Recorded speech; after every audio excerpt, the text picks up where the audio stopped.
nagnakaw, wala kang maipapakulong. Eh di ba bubong labas mo nun? Ikaw ang presidente, tapos hindi mo na alam kung saan napupunta yung mga pinipirmahan mo na budget ng ating bansa. At eto, nakakapagtaka, lahat ng tanong ng media dito sa kanila, puro Davao at Duterte. Welcome back to Master Kalog, and don't forget to subscribe and click notification bell for more update.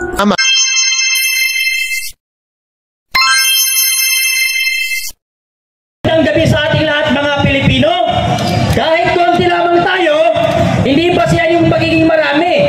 No, kahit konti tayo, basta totoo tayo sa ating pinaglalaban at alam nating tama tayo, kahit mamatay tayo, lalaban tayo ng lalaban. At unang-una sa lahat, kahit saan ako pumunta, kahit sino ka pang yawak ng organizer ka, magsisisigaw ako ng Marcos Rizal!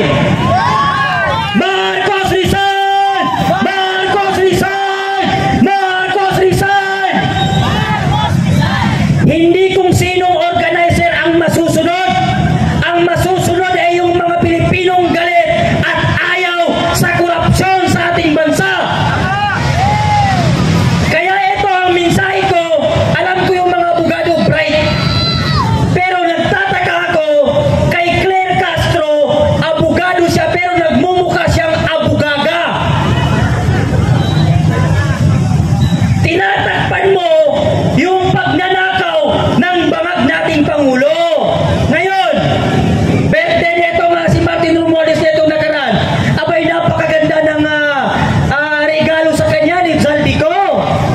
Nagustuhan yata ni Martin Romualdez ang regalo sa kanya ni Mr. Zaldico. Dahil kaya pala hindi pinapauwi si Zaldico dito sa ating bansa dahil tinawagan siya ni Martin Romualdez dahil hindi siya pinapauwi ni Bongbong Marcos. Kasi ayaw nila na malaman ng tao itong pagnanakaw nila. Hindi ikasabi ni Bongbong Marcos at ni Claire Castro. Si Bongbong Marcos ang nagpahayag sa mga tao para malaman itong korupsyon na nangyayari sa ating bansa. Tanga ka pala.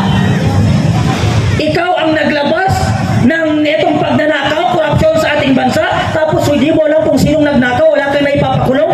Eh di ba bubong labas mo nun? Ikaw ang presidente, tapos hindi mo na alam kung saan napupunta yung mga pinipirmahan mo na budget ng ating bansa. At eto, nakakapagtaka, lahat ng tanong ng media dito sa kanila, puro Davao at Duterte. Baka maging abo na lang si Duterte sa dahig, sasabihin pa rin nila si Duterte ang pumatay kay Andres Bonifacio. Tanga itong administrasyon na ito. Mga bobo sila. Lahat ang tinatanong mo, Davao, Davao. Sabi naman ni Claire Castro, kaya walang nakita na sirang flood control sa Davao kasi hindi pa ito binabaha. Para malaman, sabi niya, na merong sirang flood control sa Davao, kailangan bahain ang Davao. Gago! Kaya nga hindi binabahay kasi walang magnanakaw doon na Congress.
staff ko yan lahat, mga staff ko yan lahat.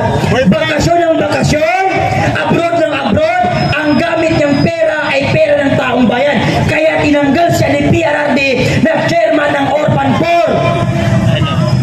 Kaya ngayon, gusto niyang paimbestigahan ang Dolomite Beach dahil yan daw ang nagiging punot-dulo kung bakit binabaha ang mga taga-Maynila. Terry Ridon na bobo, tanga, hampas lupa, insekto, magnanakaw at tuta ni Bongbong Marcos para malaman mo, hindi ang Dolomite Beach ang dahilan kung bakit binabaha ang mga tao. Kaya binabaha kami sa Metro Manila at buong Pilipino, lalong-lalo na sa mga taga-Bulacan kasi ninakaw ninyo yung budget ng flood control. Hindi mo pa nga naipapakulong yung mga tao magnanakaw tapos gusto mo naman lumipat ng ibang kaso? Wala ka pa nga naipapanalo doon sa pag-imbestiga mo doon sa House of Representatives. Ngayon gusto mo na naman pa-imbestigahan ang Dolomite Beach. Bakit? Gusto nila tayong ilihis sa totoong isyo. Gusto nila tayong alisin sa focus natin na korupsyon ang target natin at pawaliin ang kurakot sa ating bansa. Kaya ngayon lahat ng isyo pinapalabas nila para ang Pilipino mawala sa focus na papanagutin itong mga kurakot na politiko.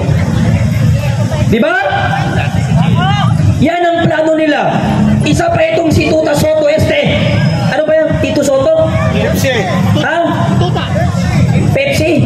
Hindi ko alam yung Pepsi. Ang alam ko, Red Horse. Baka magalit, ipatawag tayo sa Itbulaga. Bakit mo sinasabi ito si Pepsi Paloma? No. Ayaw, alam niya ni Tuta Soto Este. Tita, at ano ba? Tito ba? Akala ko kasi Tuta Soto ng Senate. No? Tuta Soto. Tumatanda ka na, pumuputi na ang buhok mo, bobo ka pa rin sa Senado, gago. No? Soto. Marami yan sila. Pati ang si Ping Lacson. Piki. Tuta rin siya ni Bongbong Marcos. Akala niyo mo naka-schedule na itong Zoom nila na kung saan tatanungin nila si Zaldico sa lahat ng mga pinapalabas ni Zaldico ngayon na issue.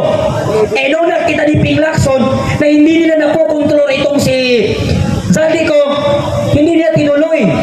Umalis ka dyan sa Blue Ribbon, pumunta ka doon sa Pink Ribbon kasi doon ka nababagay, gago. Baka sabihin nyo, palamura ako, gago ng gago si Kuya Part. Ang ibig sabihin po ng gago sa UP Dictionaryong Pilipino, gaga kung babaeng mahinang utak o walang talino. Gago kung lalaki. Ang ibig sabihin ng gago pala ay walang talino, walang utak, walang laman ng utak niya. Kaya lahat ng politiko na nagpapauto dyan kay Bongbong Marcos ay gago at gaga. Kaya dapat Bongbong Marcos, mag-resign ka na dahil ayaw na sa'yo ng taong bayan. Nakakahiya sa'yo ng presidente, lahat ng estudyante, lahat ng Pilipino, araw-araw na sa kalsada para ipanigawan na Marcos resign. Kaso dahil makapal ang mukha mo, mas makapal pa yung pagbubuka ni Bongbong Marcos sa hollow block o sa simento na ginamit niya sa flood control. Magnanakaw ang lahat ng Marcos at gago ang lahat ng sumusunod sa kay Marcos, pati ang mga kapulisan na nagbubulag-bulagan. Sinabi na ni PRRD dati pa na si Browner alam niya ang korupsyon na nangyayari sa ating bansa. At ang tanong ni PRRD sa mga sundalo at pulis, hanggang kailan kayo magpapatuta sa gobyerno na walang ginawa kung hindi magnakaw at pahirapan tayo mga Pilipino. Maraming salamat at magandang gabi, bayan. Kaugnay sa mga impormasyon na inyong nalaman at sa mga issue na kaakibat nito, mahalaga ang inyong opinion at katwiran. Don't forget to subscribe, like, and share. Thank you for watching.